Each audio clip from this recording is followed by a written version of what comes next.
નમસ્કાર એવરીવન, કેમ છો બધા? મજામાં? કૌટિલ્ય લાઈવના ઓનલાઈન પ્લેટફોર્મ ઉપર હું મિતેશ જોશી આપ સૌનું હાર્દિક સ્વાગત કરું છું. મિત્રો, ઘણા સમયથી માંગ હતી કે સાહેબ આરોગ્યના લેક્ચર તો લો, આરોગ્યના પ્રશ્નો તો સોલ્વ કરાવો. તમે તો બીજા બધા પ્રશ્નો સોલ્વ કરાવો છો, પણ આરોગ્યના વિષયોનું શું? તો મિત્રો, આજે આરોગ્યના પ્રશ્નો લઈને હવે ટેસ્ટ સિરીઝ ચાલુ થાય છે. મિત્રો, નજીકમાં સ્ટાફ નર્સ, મુખ્ય સેવિકા, એમપીએચડબલ્યુ, એફએચડબલ્યુ જેવા જે ક્ષેત્રો છે એની ભરતી, ખૂબ જ મોટી ભરતી આવવા જઈ રહી છે અને તમે બધા જ આરોગ્યની તૈયારીમાં લાગી ગયા હશો. મિત્રો, એના માટે આપણે હવે આ ટેસ્ટ સિરીઝ જે છે રેગ્યુલર લઈને આવ્યા છીએ કૌટિલ્ય લાઈવના પ્લેટફોર્મ પર. એટલા માટે કૌટિલ્ય લાઈવનું પ્લેટફોર્મ યુટ્યુબ ચેનલ જે છે સબસ્ક્રાઇબ કરજો મિત્રો. અને હવે આ ટેસ્ટ સિરીઝ જે છે એ નિષ્ણાંત તજજ્ઞ દ્વારા આ ટેસ્ટ સિરીઝ આપણે સમજવાની છે અને દરેક ચેપ્ટર પ્રમાણે આ ટેસ્ટ સિરીઝ ચાલશે. મિત્રો, દરેક ચેપ્ટર પ્રમાણે એટલે દરેક ચેપ્ટર જે છે એની સમજૂતી પણ તમને મળશે અને એ પ્રશ્નો જે છે એનું પણ સોલ્યુશન મળશે અહીંયા કૌટિલ્ય લાઈવના પ્લેટફોર્મ પર. મિત્રો, હેલ્થ એક્સપ્રેસ નામ આપેલું છે. એક્સપ્રેસ ટ્રેનમાં આપણે બેસવાનું છે અને આરોગ્યના વિષયો સોલ્વ કરવાના છે અને આરોગ્યના જે જુદા જુદા ટોપિક છે જે આપણા કોન્સેપ્ટ ક્લિયર થતા નથી એ કોન્સેપ્ટ પણ જોડે જોડે ક્લિયર થશે. એટલે હેલ્થ એક્સપ્રેસ ટેસ્ટ સિરીઝ. મિત્રો, આ ટેસ્ટ સિરીઝ જે છે મુખ્ય સેવિકા, staff nurse, MPHW, FHW, SI જેવી જે પરીક્ષાઓ આવે છે, જે આરોગ્ય વિભાગમાં જે મોટી ભરતી આવવા જઈ રહી છે તેને લગતી આ ટેસ્ટ સિરીઝ છે. એટલે ખાસ આપણી જોડે નિષ્ણાંત તજજ્ઞ છે સૈરા મેમ, અને સૈરા મેમ જે છે આપણને આ ટેસ્ટમાં જે પ્રશ્નો છે એ સોલ્વ કરાવશે. ડોક્ટર છે ડોક્ટર સૈરા મેમ, એમને હું અહીંયા આવકારું છું. મેમ આવો અને વિદ્યાર્થીઓને માર્ગદર્શન આપો. સૈરા મેમ છે, ડોક્ટર છે પોતે અને ખૂબ જ નિષ્ણાંત અનુભવી છે.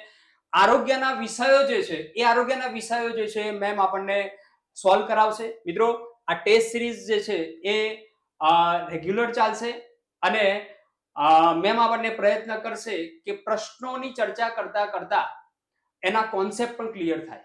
ઘણી વખતે પ્રશ્ન જે છે પરીક્ષામાં પૂછાતા હોય છે, પરંતુ એ પ્રશ્નો આપણે ગોખણ પટ્ટીમાં ગોખેલા હોય છે. કોન્સેપ્ટ જ્યાં સુધી ક્લિયર આપણે થતો નથી ત્યાં સુધી એ કન્ટેન્ટ લાંબા સમય સુધી ટકી રહેતું નથી. એટલા માટે મેમ આપણને એ કોન્સેપ્ટ પણ જોડે જોડે એ ક્લિયર કરશે. મિત્રો, કૌટિલ્ય લાઈવની એપ્લિકેશન જે છે એ એપ્લિકેશન ડાઉનલોડ કરી દેજો. એ એપ્લિકેશનમાં તમારા જીકે ને લગતો એક મહત્વનો કોર્સ જે છે એ લોન્ચ થઈ ચૂક્યો છે. એ કોર્સનું નામ જે છે એ જીસીઆરટી ની નિશાળ, અને આ જીસીઆરટી ની નિશાળમાં ધોરણ 6 થી ધોરણ 10 નું પાઠ્યપુસ્તક સામાજિક વિજ્ઞાનનું એ એકદમ 360 ડિગ્રી એનાલિસિસ કરેલું છે. દરેક ચેપ્ટર પ્રમાણે આ કોર્સમાં તમને દરેક ચેપ્ટર પ્રમાણે વિડીયો મળશે, વધારાની માહિતી મળશે, મટીરિયલ મળશે અને ટેસ્ટ સિરીઝ પણ મળશે. એટલે આજે જ એપ્લિકેશનમાં જાઓ અને કોર્સ પરચેસ કરો. મિત્રો, કોર્સ જે છે એની ફી 1499 છે અને 1499 જે છે ફી, એમાં અત્યારે હાલ 60% ડિસ્કાઉન્ટ ચાલી રહ્યું છે. 599, માત્ર 599 માં આ કોર્સ તમે અત્યારે હાલ એ ખરીદી શકો છો. ટૂંક સમય માટે ધ્યાનમાં રાખજો, આ ટૂંક સમય માટે જ છે. 599 લોન્ચિંગ ડિસ્કાઉન્ટ છે એટલા માટે. અને સ્પર્ધાત્મક પરીક્ષાની તૈયારીનો વિષયોનો પાયો છે જીસીઆરટી. તો એપ્લિકેશનમાં જાઓ, એપ્લિકેશન ડાઉનલોડ કરો અને કોર્સ જુઓ. ક્લિયર? મેમને હું કહીશ કે હવે પ્રશ્નો જે છે એ સોલ્વ કરાવે. આરોગ્યના પ્રશ્નો જે છે એ એની ચર્ચા અને ટેસ્ટ સિરીઝ એ આગળ વધારીએ. Okay ma'am? Okay, thank you Mitesh sir. હવે આપણે પ્રવેશ કરીએ છીએ આરોગ્યલક્ષી પ્રશ્નોમાં અને આપણે ચાલુ કરી રહ્યા છીએ આરોગ્યલક્ષી ટેસ્ટ સિરીઝ. ઓકે, જે આરોગ્યને લક્ષી મુખ્ય સેવિકા, આંગણવાડી અને એસઆઈ અને જે બીજી જાહેરાતો છે એમાં જે ચેપ્ટરનો સમાવેશ કર્યો છે એમાંથી બાળકોને લગતા 3 ચેપ્ટરનો આજે આપણે 25 પ્રશ્નો દ્વારા પ્રેઝન્ટેશન જોઈશું. અને એમાં પહેલું જે ચેપ્ટર છે એ બાળકોનો વૃદ્ધિ અને વિકાસ. ઓકે, તો એમાં પ્રથમ પ્રશ્ન છે વૃદ્ધિ એ કેવી પ્રક્રિયા છે? વૃદ્ધિ એ કેવી પ્રક્રિયા છે? એ નિરીક્ષણાત્મક, બી ગુણાત્મક, સી માપન અને ડી ABC ત્રણે તમામ. ચલો તમે પણ વિચારો અને તમે પણ કહેવા માટે પ્રયત્ન કરો તમારા કોમેન્ટ બોક્સમાં કે આનો જવાબ શું આવી શકે. બાળકોમાં થતી વૃદ્ધિ, વૃદ્ધિ એટલે કે ગ્રોથ, ગ્રોથ એટલે કે જેવી રીતે આપણે જોઈ શકીએ કે ગ્રોથ અનેક રીતે હોઈ શકે. એમાં આપણે ક્વોલિટી અને ક્વોન્ટિટી બે શબ્દો સમજવા માટે પ્રયત્ન કરીશું. ગ્રોથ અને વિકાસ બે વસ્તુ આ બાળકોને લગતી દરેક પ્રશ્નમાં તમને જોવા મળશે. તો વૃદ્ધિ એ કેવી પ્રક્રિયા છે? નિરીક્ષણાત્મક છે, ગુણાત્મક છે, માપન છે કે ABC તમામ? તો નિરીક્ષણાત્મક એટલે કે આપણે નિરીક્ષણ કરવું. કોનું નિરીક્ષણ કરવાનું છે? તો બાળકોનું નિરીક્ષણ. હવે આપણી ઘરમાં, આપણા ફેમિલીમાં, આપણા આજુબાજુના વિસ્તારમાં ઘણા બધા બાળકો હોય છે. તો તમારે બાળકોને લગતા જે હેલ્થના ક્વેશ્ચન છે, એ જે ચેપ્ટર છે એને સમજવા માટે તમારે શું કરવું પડશે? બાળકોને સમજવા પડશે, એમને ઓબ્ઝર્વ કરવા પડશે. એમનું શું કરવું પડશે? નિરીક્ષણ કરવું પડશે.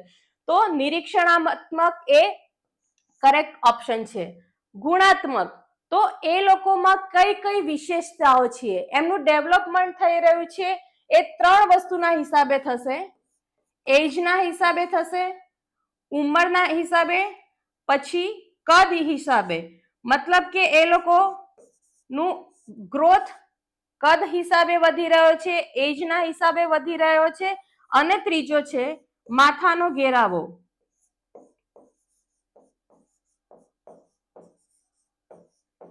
ઓકે, આ ત્રણ વસ્તુ વૃદ્ધિમાં સમજવાની છે.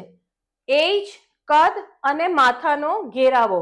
તો એ ગુણાત્મક અને માપન, માપન શેનું કરવાનું આવશે?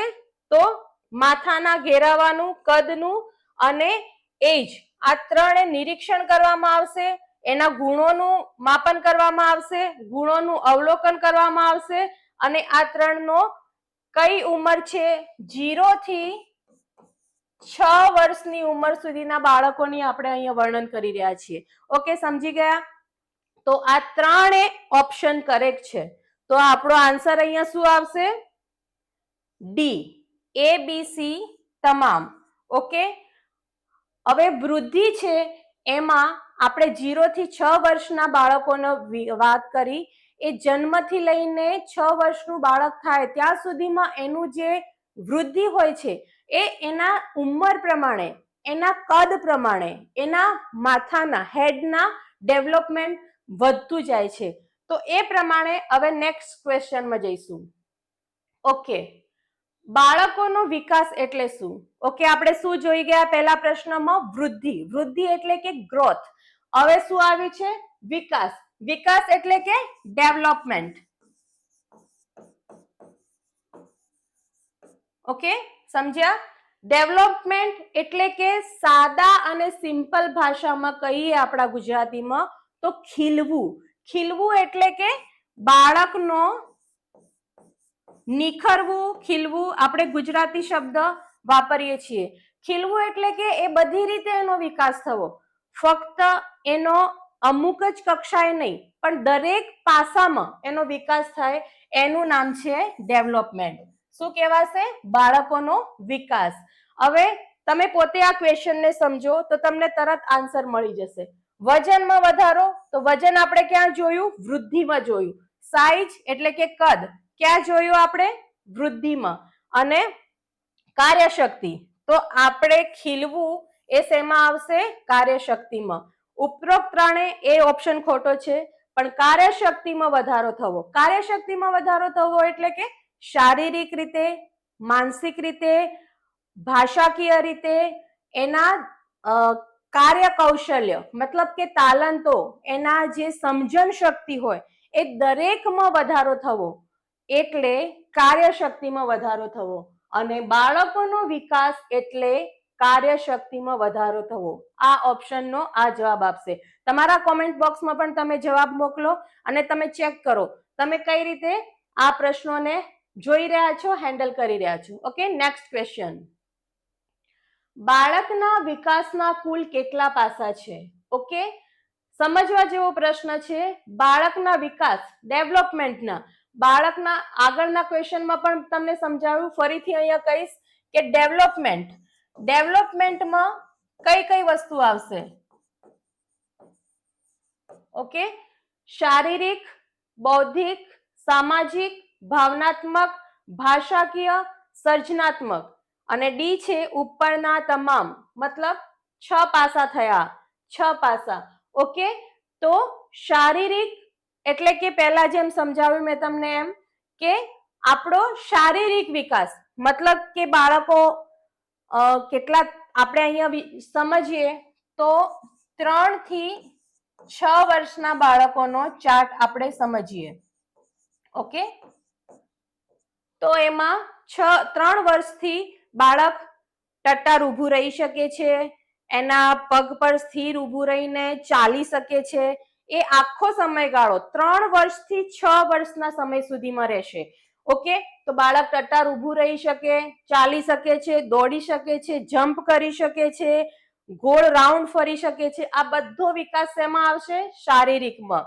બૌદ્ધિકમાં આવશે કે એનો બુદ્ધિ ક્ષમતા, બુદ્ધિ ક્ષમતા, એ આપણે જે બોલીએ છીએ, આપણે જે એમને વાર્તા કહીએ છીએ, ગીતો શીખવાડીએ છીએ, રાઇમ્સ શીખવાડીએ છીએ, એ કેટલા હદ સુધી એ યાદ રાખી શકે છે. 3 થી 6 વર્ષના બાળકમાં અલગ અલગ કેપેસિટી હોય છે. ધારો કે એ 3 મિનિટની વાર્તા કે પોયમ યાદ રાખી શકે. 6 વર્ષનું બાળક હોય તો 15 મિનિટ સુધીની કોઈ સ્ટોરી હોય, વાર્તા હોય, એ યાદ રાખી શકે. તો અલગ અલગ એની ગ્રોથ અને ડેવલપમેન્ટની અહીંયા આપણે વાત કરી રહ્યા છીએ. શારીરિક વિકાસ 3 થી 6 વર્ષનો અલગ અલગ થઈ શકે છે, એનો આમાં પાસામાં આપણે જોઈએ છીએ. બૌદ્ધિક વિકાસમાં એની બુદ્ધિ ક્ષમતા, ટૂંકમાં કહીએ તો બુદ્ધિ ક્ષમતાનો વિકાસ. એ શું સમજી શકે છે? એ મણકા ગોઠવી શકે છે, માટીમાં રમી શકે છે, બિલ્ડિંગ બ્લોક્સ હોય છે, હમણાંના સમયના બધા બાળકો રમી રહ્યા છે, તો બિલ્ડિંગ બ્લોક્સ ગોઠવવામાં કેટલું પારંગત છે, એ બધી વસ્તુઓ બૌદ્ધિક વિકાસમાં આવશે. હવે બીજી એક ખાસ વાત કે બાળકોની વિકાસની અને વૃદ્ધિની આપણે અહીંયા વાત કરી રહ્યા છે, તો આપણે શું કરવાનું છે? આપણી આજુબાજુના જેટલા વિસ્તારમાં આપણા ફેમિલીના જે બાળકો છે એ લોકોનું તમે શું કરો? એનાલિસિસ કરો, એમનું નિરીક્ષણ કરો, એમને શું કરી રહ્યા છે એ ઓબ્ઝર્વ કરો. તો આ દરેક પ્રશ્નો, દરેક ચેપ્ટર તમને આપોઆપ આવડી જશે. કેવી રીતે? તમારી દ્રષ્ટિથી, તમે કેવી નજરથી જોવો છો, તમે એમનામાં શું અનુભવ કરી રહ્યા છો, એ તમે જોશો તો આ બધી વસ્તુઓ તમારા માટે બિલકુલ સિમ્પલ બની જશે. કે તમારા ઘરે, તમારા પાડોશમાં, તમારી સોસાયટીમાં કોઈ બાળકો છે, એમનો 3 વર્ષનું બાળક કેવું ડેવલપમેન્ટ હોય, 6 વર્ષના બાળકમાં કેવું ડેવલપમેન્ટ હોય, એ સાયકલ ચલાવે છે, નથી ચલાવતું, એ મણકા ગણે છે, તમને કોઈ વાતો યાદ રાખે છે, તમારા નામ યાદ રાખે છે, આ બધો વિકાસ એ આ પાસામાં તમને જોવા મળશે. ઓકે, સામાજિક વિકાસ, સામાજિક અને ભાવનાત્મક. સામાજિક મતલબ કે ફેમિલિયર, આપણે સાદી ભાષામાં કહીએ તો આપણા નાના નાની, દાદા દાદી એમના નામ યાદ રાખે છે, એમને ઓળખે છે, એ કેટલું કોમ્યુનિકેટ કરી શકે છે. હમણાંના બાળકો મોબાઈલમાં બહુ જ અંદર મોબાઈલમાં વધારે પોતાનો સમય વેસ્ટ કરે છે, જેથી કરીને એ લોકો સામાજિક ઓછા છે, સામાજિક રીતે એમનું પુઅર બેકગ્રાઉન્ડ થાય છે, જેથી કરીને એ લોકો સામાજિક કેટલા છે એ દરેક પીડિયાટ્રિશિયન હમણાંના ટાઈમમાં તમને જોવા મળશે કે આજુબાજુના બાળકો સાથે કેવું રમે છે, બધું ગ્રુપ બનાવીને રમી શકે છે, એમના ફેમિલી મેમ્બર સાથે કેટલું અટેચ છે, એ બધી વસ્તુઓ સામાજિક અને ભાવનાત્મક. ભાવનાત્મક મતલબ કે ફિલિંગ્સ, એ પોતાનું રડવું, હસવું, બોલવું, રીસાવું વગેરે વસ્તુઓ ક્યારે અને કેવી રીતે તમારી સામે, તમે મા બાપ છો તો તમારી સામે કેવી રીતે પ્રેઝન્ટ કરે છે, તમે એમના રિલેટિવ્સ છો, તમે તો એમની સાથે કેવું એટેચમેન્ટ છે, એ બધી વસ્તુઓ સામાજિક અને ભાવનાત્મકમાં આવશે. ભાષાકીય અને સર્જનાત્મક. ઓકે, ભાષાકીય એટલે કે લેંગ્વેજ, આપણી પોતાની લેંગ્વેજ કઈ છે? ગુજરાતી. એના સિવાય હમણાં હિન્દી એન્ડ ઇંગ્લિશ, ઓકે, આ 3 લેંગ્વેજ પર હમણાંના બધા જ બાળકોનું પ્રભુત્વ છે. આપણે જોઈએ સામાન્ય રીતે ઇંગ્લિશ મીડિયમ સ્કૂલ હોય કે ગુજરાતી મીડિયમ સ્કૂલ હોય, ગામડાની હોય કે સિટીની હોય, આ 3 લેંગ્વેજ પર મોસ્ટ ઓફ હમણાં બાળકોનું પ્રભુત્વ આવેલું છે. કેમ? કારણ કે ઇંગ્લિશ મીડિયમ સ્કૂલ હોય તો ઇંગ્લિશ અને હિન્દી બે જ લેંગ્વેજ પર વધારે ભાર હોય છે. ગુજરાતી પોતાના ઘરમાં અને લોકલ લેંગ્વેજ પોતાના ગામડામાં કે પોતાના ઘરે કે પોતાના પરિવારજનો સાથે બોલે છે. એવી રીતે દરેક આ 3 લેંગ્વેજ સાથે ભાષાકીય એ પાસામાં એ મજબૂત હોય છે. સર્જનાત્મક મતલબ કે એની પોતાની કલા, મતલબ કોઈ સંગીતમાં વધારે સારું હોય બાળક, કોઈ એની ડ્રોઈંગમાં સારું હોય, કોઈ આ ક્રાફ્ટમાં સારું હોય, મતલબ કે નાના મોટા બ્લોક્સ બનાવવામાં, મણકાથી કંઈક બનાવવામાં, માટીથી કંઈક રમકડા બનાવવામાં, એવી એની સર્જનાત્મકતા, એના કૌશલ્યો એ બધા હોય એ આ 6થા નંબરના પાસામાં આવશે. તો આ બધું એ શું છે? બાળ વિકાસના પાસા છે. ઓકે, સમજાયું? તો શારીરિક પાસું એ કરેક્ટ આવશે, બૌદ્ધિક પાસું ઓકે. નેક્સ્ટ આવશે સામાજિક, ભાવનાત્મક, ભાષાકીય, એટલે કરેક્ટ આન્સર આવશે ઉપરના તમામ પાસા. Okay, next question. સાર સંભાળને અનુલક્ષીને બાળકના વિકાસના પરિબળો કયા કયા છે? સાર સંભાળને મતલબ કે કેરમાં, કેર કરવાની છે. કોની વાત છે અહીંયા? શારીરિક હલનચલન કૌશલ્ય, ભાષા વિકાસ, સંચલન કે સંચાલન કૌશલ્ય, બૌદ્ધિક વિકાસ. ઓકે, તો ABC તમામ સાર સંભાળને અનુલક્ષીને બાળકના વિકાસના પરિબળો છે. તો શારીરિક હલનચલન કરી શકે છે, એનો આપણે આગળના જ પ્રશ્નમાં જોઈ ગયા. ભાષા વિકાસ છે, સંચલન એટલે કે દરેક વસ્તુ એ પોતે એનું સંચાલન કરી શકે છે, અને બૌદ્ધિક વિકાસ એટલે કે એનો બુદ્ધિનો વિકાસ થઈ રહ્યો છે કે નથી. તો કઈ આવશે? ડી, ABC તમામ. નેક્સ્ટ ક્વેશ્ચન જોઈશું. પૂર્વ પ્રાથમિક શિક્ષણ કેટલા વર્ષના બાળકોને આપવામાં આવે છે? ઓકે, તો અહીંયા ઓપ્શન છે 2 થી 4 વર્ષ, 4 થી 6 વર્ષ, 3 થી 6 વર્ષ અને 3 થી 5 વર્ષ. તો આ બધા ઓપ્શનમાં તમારે સમજવાનું છે 2 વર્ષથી કોઈ બાળક પૂર્વ પ્રાથમિક શિક્ષણ મતલબ કે પ્રી પ્રાઇમરી એજ્યુકેશન, તો પ્રી પ્રાઇમરી એજ્યુકેશન સ્ટાર્ટ થાય છે 3 વર્ષથી. 3 વર્ષથી નર્સરી, જુનિયર કેજી, યુકેજી કે પછી LKG અને સિનિયર કેજી. તો આમાં આવશે 3 થી 5 વર્ષ. કેમ? કારણ કે ગુજરાત સરકારના નિયમ પ્રમાણે અને ભારત સરકારના WHO ના પ્રોગ્રામ પ્રમાણે આ વર્ષનું સમય મર્યાદા નક્કી કરવામાં આવી છે. તેથી આ પ્રશ્નનો આન્સર આવશે 3 થી 5 વર્ષ. ગ્રોથ મોનિટરિંગ ચાર્જની ઊભી લીટીમાં શું આવશે? Growth monitoring charge. ઓકે, તમે જ્યારે આંગણવાડી સેવિકા, નર્સમાં અને SI માં કે મુખ્ય સેવિકામાં જ્યારે જશો ત્યારે તમારે બાળકોનું ઓબ્ઝર્વેશન, અવલોકન કરવાનું આવશે, અને એમાં આ ગ્રોથ ચાર્ટ એ બહુ ઇમ્પોર્ટન્ટ વસ્તુ છે. જો છોકરી હોય તો પિંક ચાર્ટ આવશે અને છોકરો હોય તો બ્લુ ચાર્ટ આવશે. હવે આમાં બાળકોનું વજન દર્શાવેલ હોય છે, બાળકની ઊંચાઈ દર્શાવેલ હોય છે, બાળકની ઉંમર દર્શાવેલ હોય છે કે બાળકની છાતીનો ઘેરાવો દર્શાવેલ હોય છે. ઓકે, તો ઊભી લીટી એટલે કે આ રીતના, તો આ રીતના ઊભી લીટીમાં શું દર્શાવેલું આવે છે? વેઇટ. અને આ આડી લીટીમાં આવે છે એજ. ઓકે, સમજાયું? અને પછી અહીંયા આવી રીતે ગ્રોથ મોનિટરિંગ ચાર્જ અને એના પર્સન્ટેજ, જેવી રીતે જૂના સમયમાં બાળકો આલેખ દોરતા હતા એ રીતે ગ્રોથ ચાર્ટની અહીંયા આવશે. તો શું આવશે? ઊભી લીટીમાં બાળકોનું વજન દર્શાવેલ હોય છે. Okay, next question. ગ્રોથ ચાર્ટમાં લાલ, પીળો, લીલો રંગ ગૃહ મુલાકાત દરમિયાન કઈ અગ્રિમતા દર્શાવે છે? ઓકે, આ 3 કલર એ તમારે આંગણવાડી મુખ્ય સેવિકામાં આ ચાર્ટ તમારે જ્યારે તૈયાર કરવાનો આવશે ત્યારે આ 3 શબ્દો તમારે યાદ રાખવાના રહેશે, અને આ 3 કલર વિશે આ દરેક રીતે તમને સમજવામાં હેલ્પ કરશે. અઠવાડિયામાં એકવાર મુલાકાત, 15 દિવસ કે પખવાડિયામાં એકવાર, મહિનામાં એક મુલાકાત અથવા ક્રમાનુસાર 3. ઓકે, તો આ ઓપ્શનમાં રેડ તો અઠવાડિયામાં એકવાર, યલો તો 15 દિવસ પખવાડિયામાં એકવાર, અને ગ્રીન તો મહિનામાં એકવાર મુલાકાત. કેમ? કારણ કે શું જવાબ આવશે તો ક્રમાનુસાર ત્રણે. કેમ? કારણ કે લાલ એટલે કે એ લોકોનો ગ્રોથ ચાર્ટ શું છે? પુઅર છે, એટલે એમને દર અઠવાડિયે મુલાકાતની જરૂર છે. પીળો છે એમનો થોડો સારો છે અને થોડો ખરાબ છે, એટલે એમને 15 દિવસે એક રાઉન્ડમાં મુલાકાત લેવી એ જરૂરી છે. અને ગ્રીન વાળા બાળકો એમનો ગ્રોથ ડેવલપમેન્ટ સારું થઈ રહ્યું છે, પણ તો પણ એમનો મહિનામાં એક મુલાકાત જરૂરી છે. Okay, next.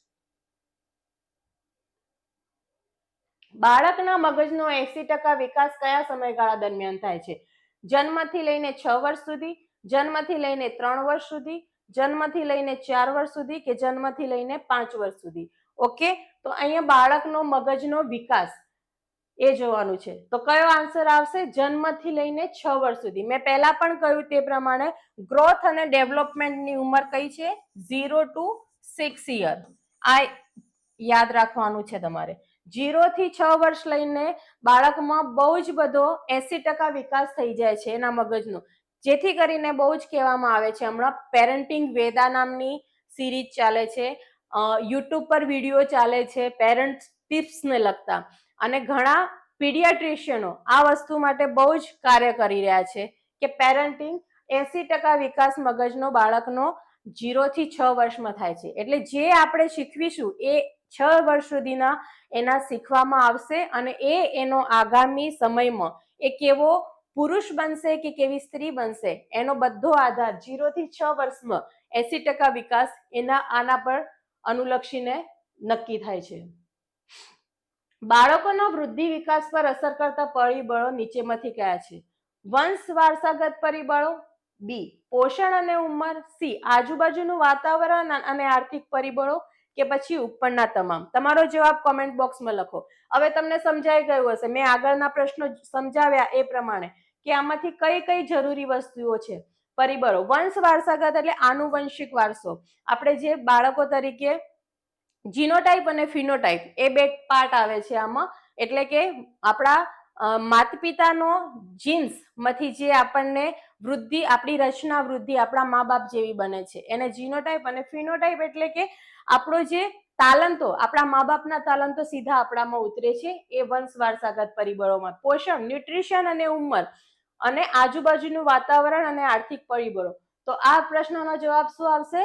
ઉપરના તમામ પરિબળો. આ દરેક પરિબળો વૃદ્ધિ અને વિકાસ માટે બાળકોમાં આવે છે. Okay, next. બાળક કુપોષિત છે એવું શાના પરથી કહી શકાય છે? હવે અહીંયા ચેપ્ટર ચેન્જ થાય છે. બાળકોમાં કુપોષણ નામનું જે ચેપ્ટર છે તમારા કોર્સમાં જે છે આરોગ્યલક્ષી દરેક જે તમામ એક્ઝામ છે એમાં, તો આ કુપોષણનું ચેપ્ટર છે એને લઈને હવેના પ્રશ્નો છે. ઉંમર સામે ઓછું વજન, ઊંચાઈ સામે ઓછું વજન, ઉંમર સામે વધુ વજન, કે ઉપરના તમામ? બરોબર. કુપોષણ કોને આધારિત હોય છે? કુપોષણ એટલે કે બાળકોનો આરોગ્યમાં એમનું ન્યુટ્રિશન, એમના ખોરાક અને એની જે વેલ્યુ હોય છે એ 0 થી 6 વર્ષના બાળકોમાં એમના ઉંમર પ્રમાણે એમને ના મળી હોય, અને એમનો ગ્રોથ ઓછો હોય, એમનું ડેવલપમેન્ટ ઓછું હોય, તો શું લાગુ પડે છે? કુપોષણ આવે છે. અને જેથી કરીને ઉંમર સામે ઓછું વજન એ કુપોષણનું નિશાની છે, ઊંચાઈ સામે ઓછું વજન એ પણ એની નિશાની છે, ઉંમર સામે વધુ વજન એ પણ કુપોષણની નિશાની છે. એટલે કે ઉપરના તમામ જે લક્ષણો આપ્યા છે એ કુપોષિત બાળકને લાગુ પડે છે. ઓકે, કુપોષણના પ્રકાર કેટલા છે?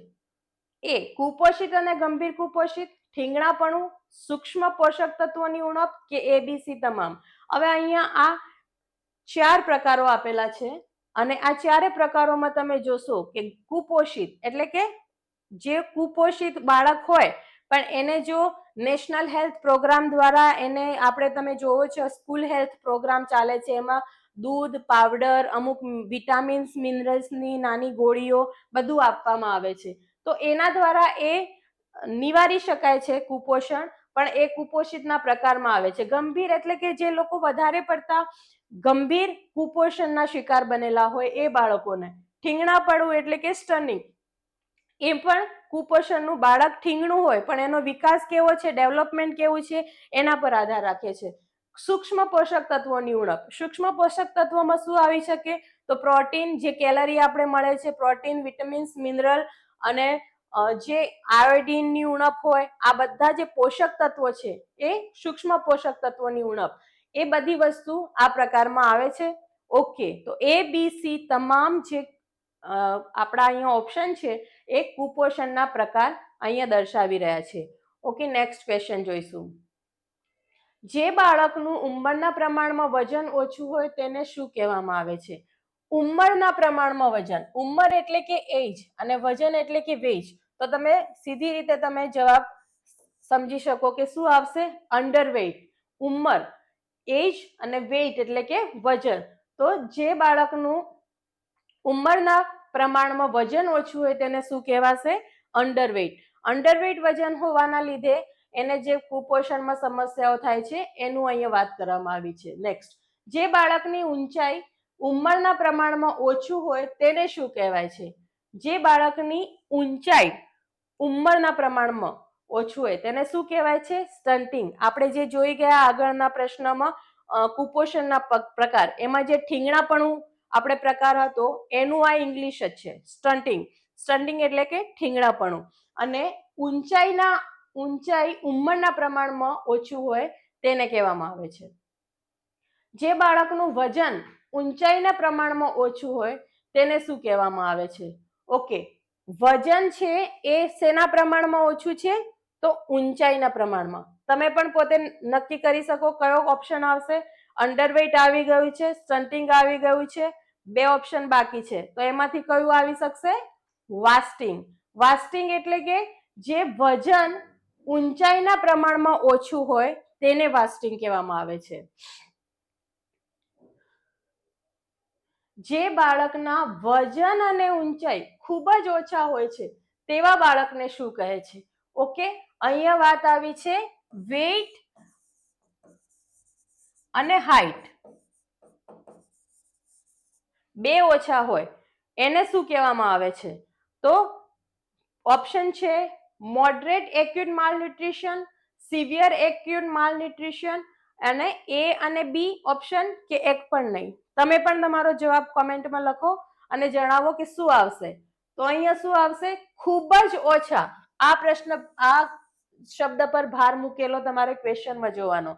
ખૂબ જ ઓછા એટલે કે severe. Severe acute malnutrition, SAM તમે કહી શકો.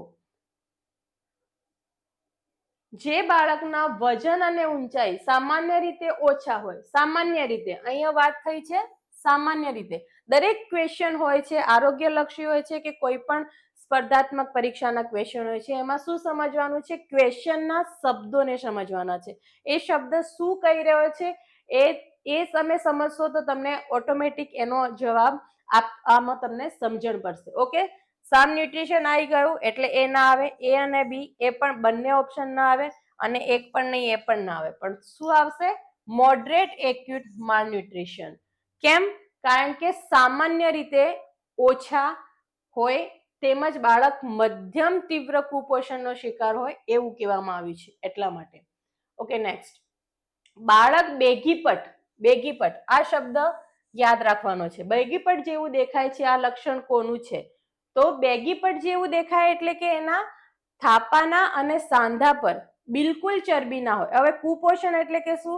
એના વાળ વાંકડિયા થઈ ગયેલા હોય, ખરી જતા હોય, એના શરીર પર માંસ અને હાડકા સિવાય કઈ દેખાતું ના હોય, સ્કિન ખરબચડી થઈ ગયેલી હોય, જેવી રીતે ઘરડા માણસો હોય એવી કરચલી વાળી સ્કિન થઈ ગયેલી હોય, જે આપણે સોમાલિયાના બાળકોના તમે કદાચ વિડીયો અને ફોટો જોઈ શકશો. તો આ બેગીપટ તમને એક્ઝેક્ટ ખ્યાલ આવશે કે બેગીપટ કોને કહી શકાય. તો એ આવશે વાસ્ટિંગ.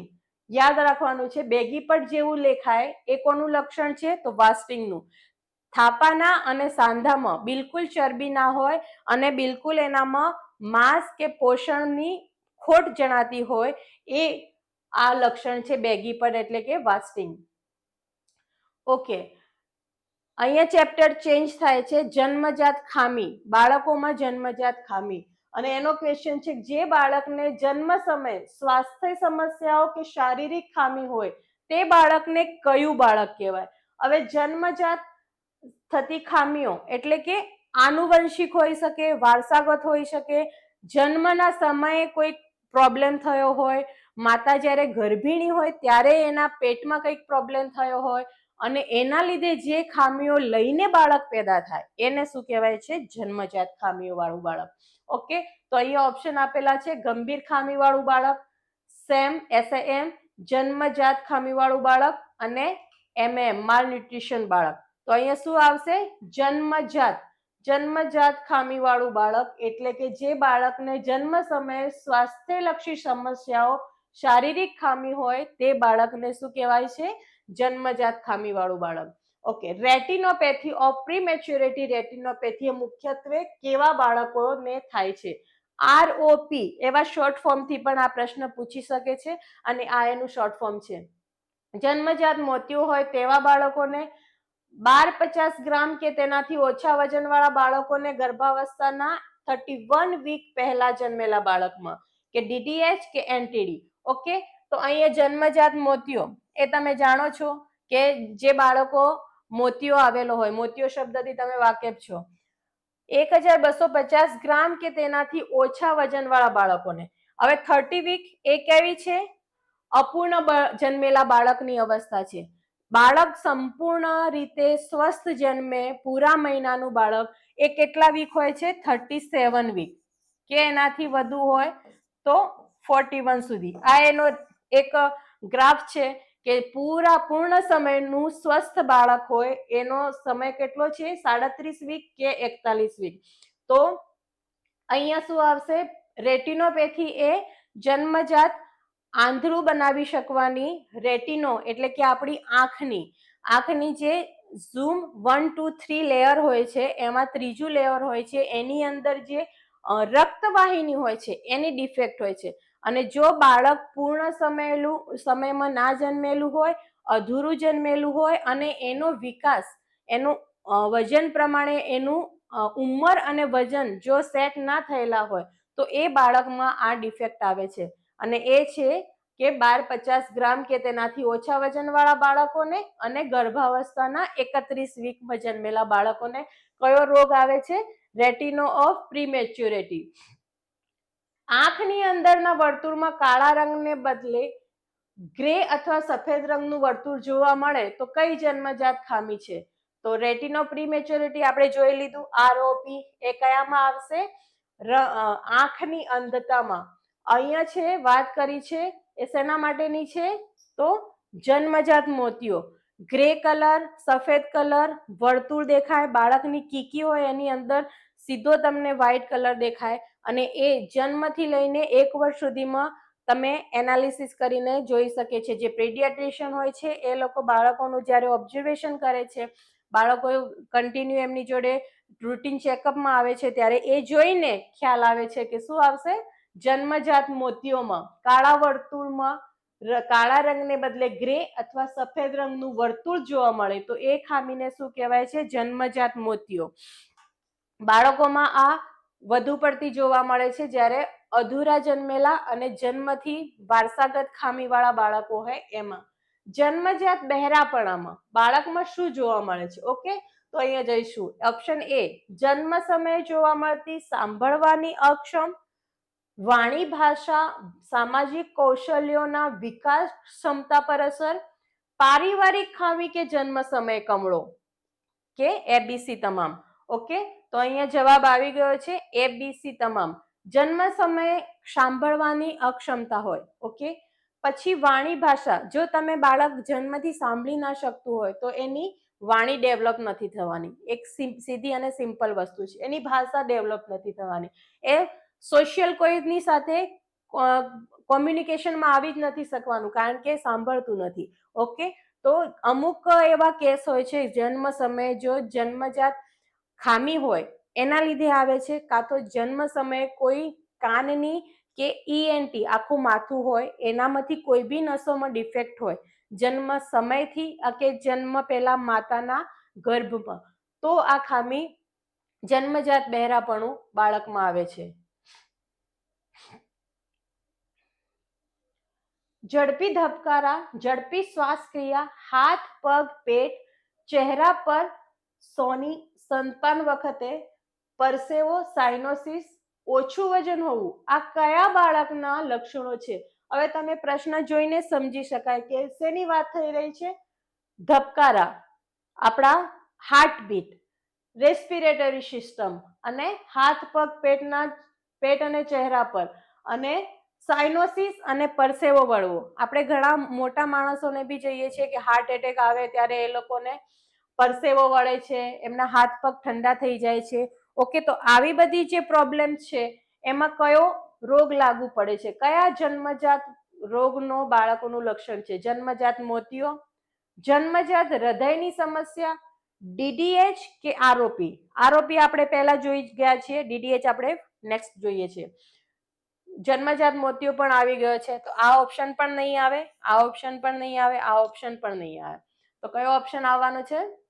રાઈટ, જન્મજાત હૃદયની સમસ્યા. હવે આ લક્ષણ યાદ રાખવાનું છે એટલે તમારો અડધો એક આખી સિરીઝમાં એક એક ચેપ્ટરના રોગ, જન્મજાત જે સમસ્યાઓ છે એ સીધી તૈયાર થવાની છે. ઓકે, નેક્સ્ટ ક્વેશ્ચન જોઈશું. બાળકનો ઉપરનો હોઠ અથવા તાળવામાં ચીરો તથા કાણું જેવી જન્મજાત સમસ્યા શેમાં હોય છે? ઓકે, આરઓપી આપણે જોઈ ગયા આંખની અંધતામાં. આ નેક્સ્ટ છે, આ નેક્સ્ટ છે ફ્લેપ્ટ લિપ. અહીંયા તમે હોઠ શબ્દનો પ્રયોગ થયો. ઓકે, હોઠને ગુજરાતીમાં શું કહેવાય? લીપ. તો સીધી સિમ્પલ ભાષામાં તમને એટલું સમજાશે કે કયો ઓપ્શન આવે. Okay, cleft lip. Cleft lip એટલે કે જન્મજાત બાળકોમાં આ જે હોઠ હોય છે એ અહીંયા ઊંચો આટલે સુધી હોય છે, ઉપર નાકના ટેરવા સુધી, અને બહુ બ્રોડ હોય છે, મતલબ કે બહુ વધારે વિકસિત થયેલો હોય એવું દેખાય છે. અને કેવી પરિસ્થિતિ થાય છે કે બાળક સિમ્પલ જે સ્વસ્થ બાળક હોય, જે રીતે સ્તનપાન કરી શકે, ફીડિંગ કરી શકે, એ નથી કરી શકતું. ક્લેફ્ટ લિપના જે રોગવાળા, જે જન્મજાત ખામીવાળા બાળકો હોય છે એને લાંબી ચમચીથી એને ફીડિંગ કરાવવું પડે છે કે બહારનું દૂધ આપવું પડે છે, અને એના લીધે તાળવામાં ચીરો પડે છે, કાણું પડે છે. કેમ? કારણ કે એના હોઠની જે નોર્મલ સાઇઝ હોય છે, નોર્મલ જે એનાટોમિકલ એનો હોવો જોઈએ એ એની નથી હોતી, અને એના ઉપરનો હોઠ અને તાળવામાં જે વચ્ચેની ગેપ રહી જાય છે, કાણું હોય છે, એના લીધે એનું દૂધ પીવાની કે ફૂડ લેવાની સમસ્યા એને જોવા મળે છે.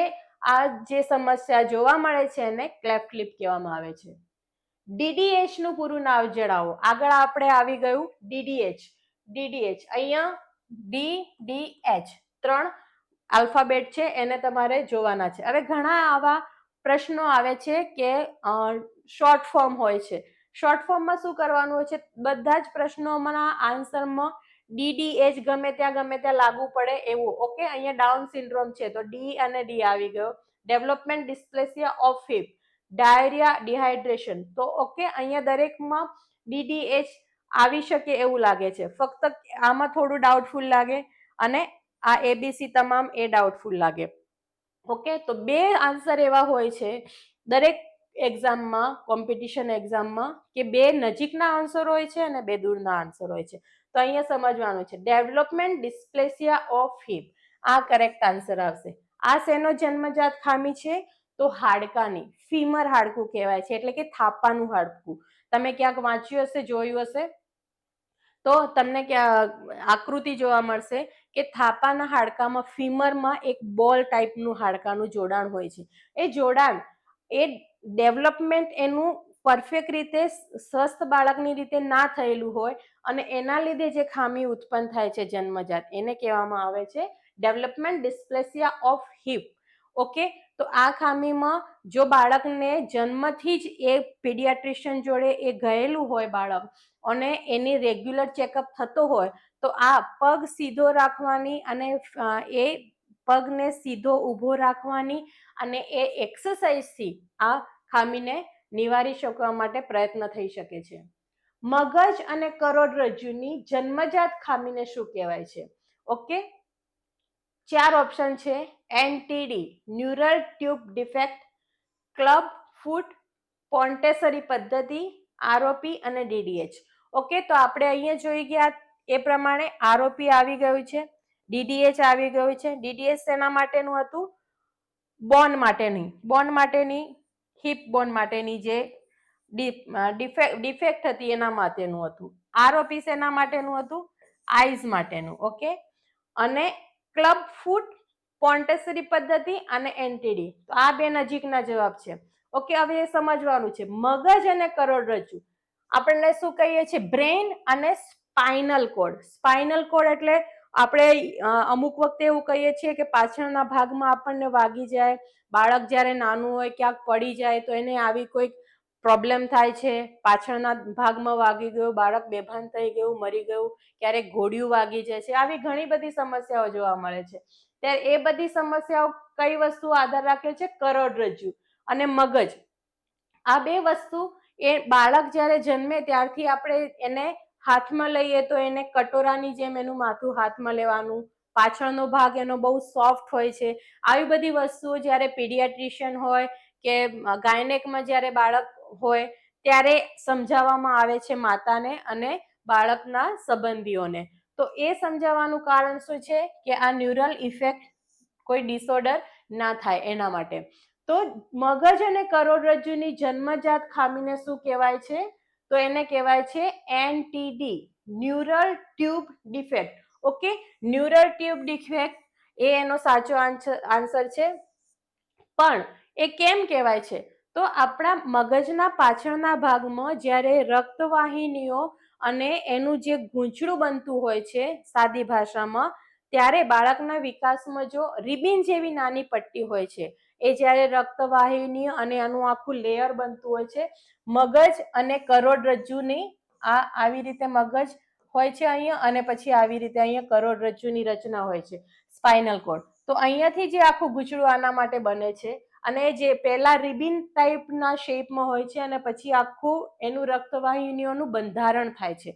ઓકે, એ બંધારણ જો વ્યવસ્થિત ના થયેલું હોય અને એ જન્મજાત ખામી રહી ગયેલી હોય, કોઈ માતાના ગર્ભમાં કોઈ ઇસ્યુ થયો હોય, એક્સિડન્ટ થયો હોય, માતાને કોઈક શોક લાગેલો હોય, કે એ બાળકને કોઈક જન્મ સમયે ખેંચવામાં, એને નોર્મલ ડિલિવરીમાં કે સિઝેરિયનમાં કાઢવામાં કોઈક પ્રોબ્લેમ થઈ હોય અને એ ડિફેક્ટ સાથે બાળક આવે ત્યારે શું કહેવાય છે? એને ન્યુરલ. ન્યુરલ મતલબ કે નર્વસ સિસ્ટમ. અને કરોડરજ્જુ અને મણકા, આ કરોડરજ્જુ અને મગજ અને મણકા શેના સાથે જોડાયેલા છે? વધુ પડતા નર્વસ સિસ્ટમ સાથે જોડાયેલું આખું એનાટોમી છે. તો એ ડિફેક્ટ ન્યુરલ, એન એટલે કે ન્યુરલ, ટી એટલે કે ટ્યુબ અને ડિફેક્ટ એટલે કે ડી. તો આનો સાચો આન્સર આવશે આપણે ન્યુરલ ટ્યુબ ડિફેક્ટ. ઓકે, હવે તમને આમ પણ પ્રશ્ન થાય, આ બે વસ્તુ આપણે જોઈ ગયા છે, આરઓપી અને ડીડીએચ. પણ આ શબ્દ તમને નવો લાગશે, પણ આ શબ્દ વિશે પણ આપણે સમજી લઈએ. ક્લબ ફૂટ, પોન્ટેસરી પદ્ધતિ. હવે તમે આ રોગ વિશે બી તમારા કોર્સમાં આપેલું છે. એ પણ એક જન્મજાત રોગનો પ્રકાર છે, ક્લબ ફૂટ. ક્લબ ફૂટ એટલે કે સામાન્ય રીતે જોઈએ તો બાળકોના બંને પગ આ રીતે હોય છે, સીધા. જ્યારે બાળક નાનું હોય અને થોડું મોટું થતા 11 માસે, 12 માસે, 1.5 વર્ષે એ જ્યારે ચાલતું થાય ત્યારે એ સીધા પગ રાખે છે. ઓકે, પણ અમુક બાળકોમાં જન્મજાત ખામીના લીધે એ લોકોના પગ આવી રીતે હોય છે. કેમ? સીધા નથી હોતા, પણ આવી રીતે ક્લબ ફૂટ કહેવામાં આવે છે એને. ક્લબ ફૂટ હોય છે કે આમ થોડા અલગ દિશામાં હોય છે. અને અમુક એવી આ ડિફેક્ટ જોવા મળે છે જેમાં જન્મજાત કે બંને પગે પણ હોય છે. અમુક જ એવા બાળકો હોય છે કે એને એક લેગમાં હોય છે, બંને પગે હોવું એ મોસ્ટ કોમન જોવા મળે છે. ત્યારે પોન્ટેસરી પદ્ધતિ એટલે શું? એ પણ તમને પ્રશ્ન થાય. તો પોન્ટેસરી પદ્ધતિ એટલે કે 4 થી